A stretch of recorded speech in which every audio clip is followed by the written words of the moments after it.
She couldn't walk. Not yesterday, not last year, and according to the doctors, not ever again. The hospital room was quiet in a way that felt heavy. Machines beeped softly, charts hung on the wall, and a wheelchair sat near the bed like a permanent sentence. Doctors had already reviewed everything: scans, reports, tests that cost more than most people earn in a lifetime, and they all reached the same conclusion. There is nothing more we can do. This wasn't said by one careless doctor. It was said by the best. Specialists flown in from elite hospitals. Private consultations behind closed doors. Medical terms that all ended in the same meaning: hopeless. The girl listened quietly. She had heard it before. Her legs didn't respond. No pain, no movement. Just silence, the kind that slowly convinces you to stop trying. Outside the room, her father stood still, reading the same report again and again. Not because he didn't understand it, but because he refused to accept it. Doctors explained it gently. They always do. They said the condition was rare. They said the damage was permanent. They said hope would only make things harder. And then came the final sentence, the one no parent is prepared to hear. Prepare for life like this.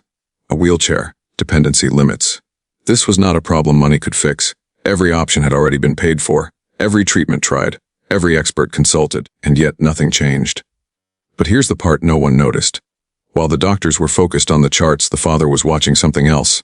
Not the legs. Not the scans. He was watching her eyes. They weren't empty. They weren't defeated. They were waiting. Waiting for someone to say, "We're not done yet." That father was Steven Seagal, not the action star, not the public figure. Just a single dad standing in a hospital hallway, facing a verdict he refused to believe was final.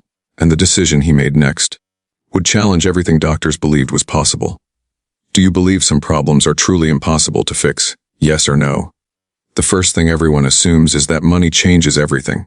That if you have enough of it, there is always a solution somewhere. A better hospital, a smarter doctor, a machine advanced enough to fix what others couldn't. That assumption didn't survive this case. The hospitals were flawless. White floors, silent hallways, equipment that looked more like science fiction than medicine. Specialists reviewed scans on massive screens, pointing to areas of concern, explaining what had already been tried and why nothing had worked. They spoke with confidence. They spoke with caution. And eventually they spoke with finality. Every new opinion sounded different, but meant the same thing. There is no further progress. This is the limit of modern medicine. We must be realistic. The bills kept growing. The hope did not. Treatments were upgraded. Therapy schedules became more intense. Experimental procedures were discussed, then rejected. Not because of cost, but because of risk. Money wasn't the problem. Limits were. Steven Seagal listened to all of it in silence. He didn't argue. He didn't raise his voice. He didn't demand special treatment. Instead, he asked questions no one expected. How sure are you? What if you're wrong? What if the body hasn't been understood correctly yet? The doctors exchanged looks, not offended, just certain. They explained that medicine wasn't about belief. It was about data, about what had worked before, and what never had. In this case, they said, fit a pattern. A pattern with an ending already written. One doctor tried to soften the truth. Sometimes, he said carefully, acceptance is the healthiest step. That word, acceptance, stayed in the air long after the meeting ended. At home, the atmosphere changed. The house was quiet. No laughter, no conversations about the future. Only routines, careful movements, scheduled exercises that felt more symbolic than useful. The daughter noticed it too. She stopped asking questions. She stopped saying, "What if?" That frightened Steven more than any medical report ever could. Because he knew what came next. When hope disappears, effort follows. And when effort disappears, recovery never even gets the chance to begin. Steven had spent his life studying control, not just physical control, but mental discipline. He understood something that rarely appeared in medical charts. The body responds to the mind, not magically, not instantly, but relentlessly. Still, he knew one thing clearly. If he challenged the doctors directly, they would shut him down. If he ignored them completely, he could make things worse. So he waited. He observed. He watched how his daughter reacted to certain movements. How her breathing changed under stress. How pain wasn't always the enemy, sometimes it was information. This wasn't desperation. This was preparation. Late one night alone in the living room, Steven made a decision that no doctor had recommended and no billionaire hospital would ever approve. He wouldn't fight the system. He would step outside it. Not with reckless hope, but with discipline. The kind of discipline that doesn't promise results, only effort. The kind that continues even when nothing seems to change. And at that moment, without anyone else realizing it, the real story finally began. If money and medicine both failed, what would you rely on next? Before the world knew the name, before the movies, before the headlines, there was a man who lived by discipline long before cameras ever followed him. That man was Seagal. But none of that mattered here. Inside the walls of his home, there were no spotlights, no fame, no audience. Only responsibility and a daughter who needed him to be more than strong. Stephen had spent decades training the body, but more importantly training the mind. He understood something most people only realize when it's too late. Strength isn't loud. It doesn't announce itself. It waits. As a single father, his life had already taught him patience. Every decision mattered. Every emotion carried weight. There was no one else to step in when things became difficult. So when doctors said, "This is the end of the road," Stephen didn't react the way people expected. He didn't panic. He didn't collapse. He didn't surrender. He became quiet. Quiet enough to listen. Quiet enough to observe. Quiet enough to notice details others overlooked. He noticed how his daughter responded when she felt encouraged versus when she felt studied. How progress vanished the moment fear entered the room. How the pressure to recover sometimes caused her body to shut down even more. This wasn't weakness. It was the nervous system protecting itself. Stephen knew this language. He had spoken it for years, not in hospitals, but in training halls where progress was slow, painful, and invisible for long stretches of time. Discipline wasn't about force. It was about timing. At night, when the house was still, he would review everything he'd learned, not from doctors, but from experience. About balance, about breath, about how the body reacts when the mind feels safe enough to try. He never told his daughter, "You will walk again." That would have been cruel. Instead, he said something far more powerful. "We're going to listen to your body. No deadlines, no promises, no pressure. Just presence." Each day followed a quiet rhythm. Small movements, controlled breathing, exercises that looked insignificant to anyone else. No machines, no spectators, just consistency. Some days nothing happened. Other days things felt worse. Pain surfaced in unexpected places. Fatigue arrived without warning. Doubt crept in, not just in her, but in him. And that doubt was dangerous. Because Stephen wasn't just fighting a condition. He was fighting time. He knew the world had already moved on. Doctors had closed the file. The system had classified the case as finished. But Stephen believed something different. That the human body doesn't operate on permission. It operates on response. And if you respond correctly, patiently, intelligently, the body eventually answers back. Still, the risk was real. If he was wrong, he could waste precious time. If he pushed too hard, he could cause harm. If he failed, there would be no one else to blame. That responsibility sat heavily on his shoulders. Some nights he questioned everything. Was he being stubborn? Was this hope or denial? Was love clouding his judgment? But every time he considered stopping, he remembered the look in his daughter's eyes, not the pain, but the trust. She trusted him, and trust demands action, not reckless action, committed action. What Stephen was doing wasn't rebellion against medicine. It was a refusal to let a label become a life sentence, and slowly, almost invisibly, something began to change. Not in her legs, not yet, but in her posture, in her breathing, in the way she held herself when she believed no one was watching. The foundation was being built, even though no one else could see it. And soon, Stephen would make a decision that crossed a line, one that doctors explicitly warned against. A decision that would either prove them right or change everything. Do you think discipline can succeed where medicine stops?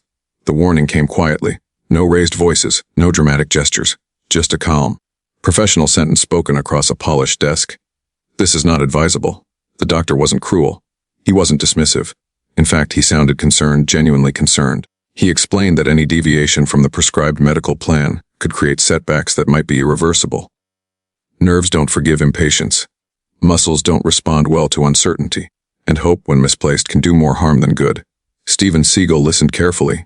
He asked about risk thresholds, about acceptable limits, about what no improvement truly meant after months of stagnation. The answers were technical, measured, and cautious. But they led to the same conclusion: do not continue. The file was essentially closed. And that was the moment Stephen realized something important. The doctors weren't wrong. They were finished. Medicine had done everything it knew how to do. And that was the problem. It no longer had room for uncertainty, for possibility, for outcomes that didn't fit established patterns. Stephen didn't see that as failure. He saw it as a boundary. And boundaries, he believed, were meant to be tested carefully.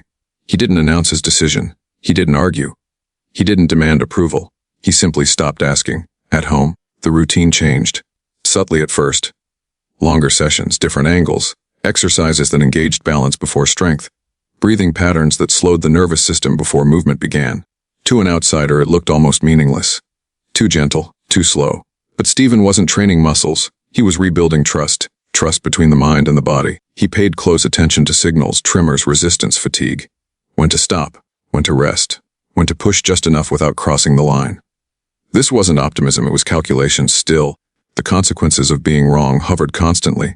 What if he damaged what little response remained? What if pain masked harm? What if his confidence was misplaced? He knew the cost of mistakes. That knowledge never left him.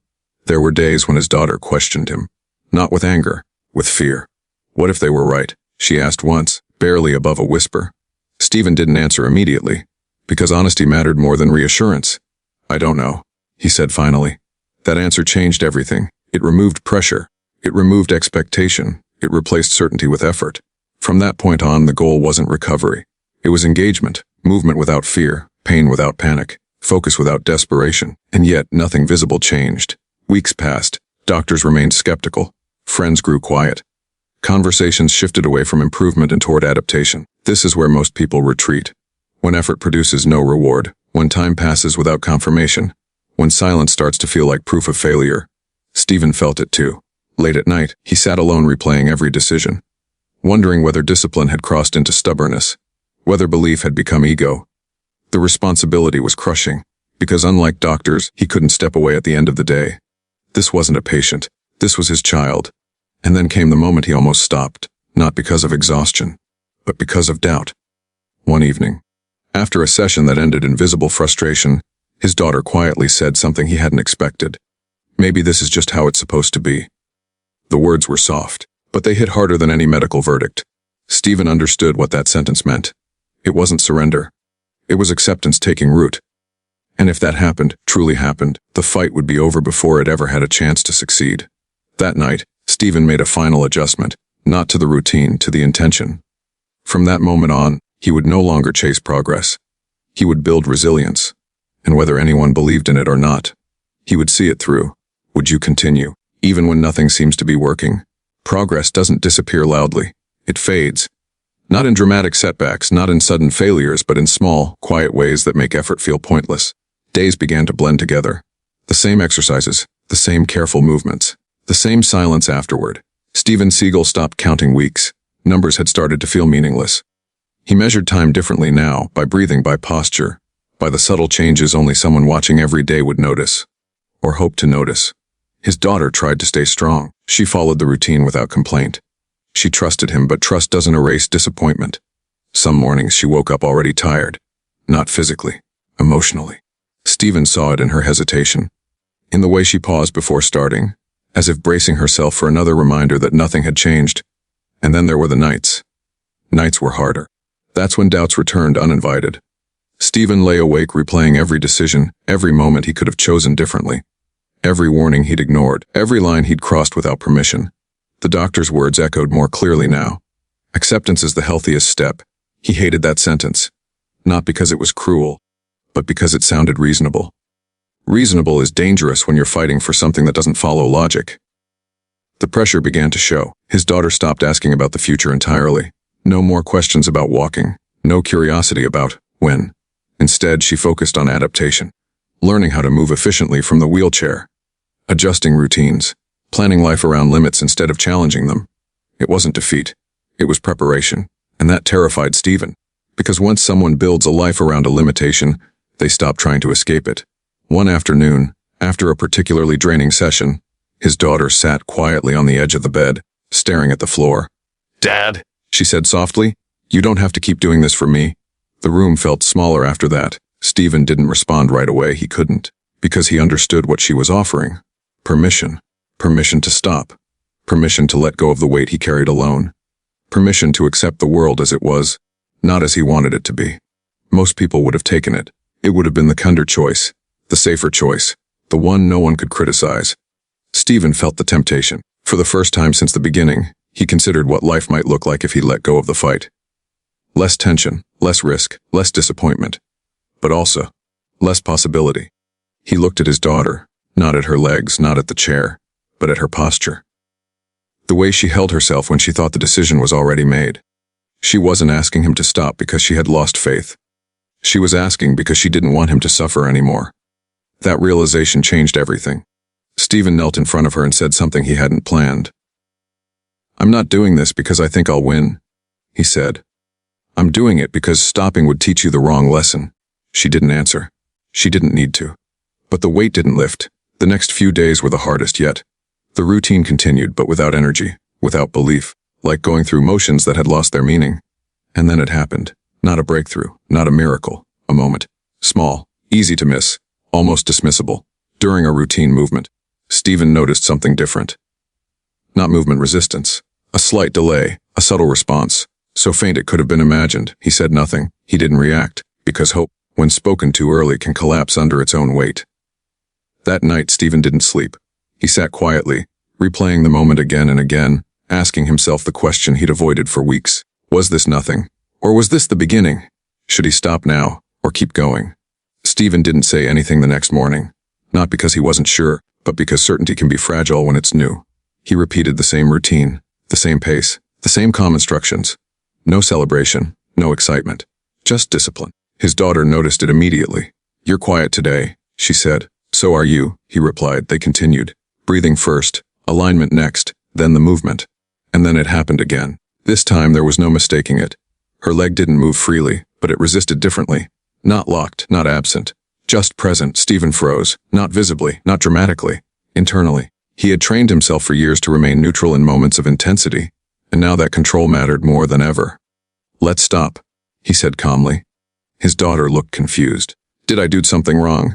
"No," Stephen said. "You did something right." They ended the session early. That alone was unusual. For the rest of the day, neither of them spoke about it. They went about their routine as if nothing had changed. But everything had. That night, Stephen reviewed every possibility. Was it compensation? Was it fatigue? Was it coincidence? Or was the body responding? The next morning, they tried again. Same setup, same control, same patience. This time, the response came faster. Not stronger, clearer. A subtle engagement. A faint activation that didn't belong to habit or imagination. His daughter felt it too. "I felt something," she said quietly. Stephen nodded. "So did I." That was the first time they acknowledged it out loud. They didn't rush to the hospital. They didn't call anyone. They didn't post, record, or celebrate. They protected the moment, because fragile things grow best in silence. Over the next few days, the responses continued inconsistently, imperfectly, but undeniably. Some days were better. Some were worse. But the pattern had changed. The body was no longer silent. When Stephen finally decided to involve medical professionals again, the reaction was cautious, almost dismissive. Initial tests showed nothing dramatic. No sudden reversal. No miracle on paper. But Stephen wasn't looking for miracles. He was looking for confirmation. And then came the moment that shifted the room. During a monitored session, under controlled conditions, his daughter attempted a movement that had been impossible for months. It wasn't graceful. It wasn't strong. But it was voluntary. The room went quiet. The kind of quiet Stephen recognized, not disbelief but recalculation. Doctors leaned closer. Data was reviewed again. Measurements repeated. One of them finally spoke. This shouldn't be happening. It wasn't anger. It wasn't denial. It was surprise. They asked questions. What changed? What method was used? When did the response begin? Stephen answered simply. Nothing changed, he said. We just didn't stop. That wasn't the explanation they wanted. But it was the truth. Over the following weeks, progress remained slow, but it existed. And existence was everything. Muscles began responding in patterns, not bursts. Balance improved. Control returned in fragments. No doctor promised a full recovery. No one used the word cured. But the word impossible quietly disappeared from the conversation. Stephen never claimed victory. He didn't need to. Because the real victory wasn't walking. It was proof. Proof that the story hadn't ended when everyone said it had. One doctor, reviewing the data late one evening, said something Stephen would never forget. Sometimes, he admitted, we mistake limits for conclusions. Stephen didn't respond. He simply watched his daughter take another controlled attempt. Not independent, not complete, but real. And in that moment, something deeper than relief settled in. Not triumph, validation. Not that he had been right, but that he hadn't been wrong to believe. The change nobody expected wasn't dramatic. It was quiet. And it was enough. Did you expect progress to look like this, or something bigger? By the time the world began to notice, the hardest part was already over. There were no cameras in the room when the first real progress appeared. No applause, no headlines. Just quiet work, repeated day after day. long after most people would have stopped paying attention. That was the part few people understood. They thought the story was about recovery, about a body doing what it was told couldn't be done. But it wasn't. It was about refusal. Refusal to let a diagnosis become an identity. Refusal to let silence be mistaken for the end. Refusal to accept that limits are always permanent. Doctors eventually adjusted their language slowly, carefully. The word impossible faded, replaced by phrases like unexpected improvement and unusual response. That was enough. No one claimed a miracle. No one rewrote medical textbooks. And no promises were made about the future. But something far more important had shifted. Perspective. What changed wasn't just the body, it was the relationship with effort. With patience. With uncertainty. Steven Seagal never spoke publicly about the process. Not because it wasn't important, but because it wasn't meant to impress. It was meant to endure. What he proved wasn't that medicine was wrong. It was that medicine doesn't own the full story of the human body. Charts show patterns. Statistics show probability. But they don't measure persistence. They don't account for trust. They don't track what happens when someone refuses to stop showing up. As a father, Steven understood something deeply human.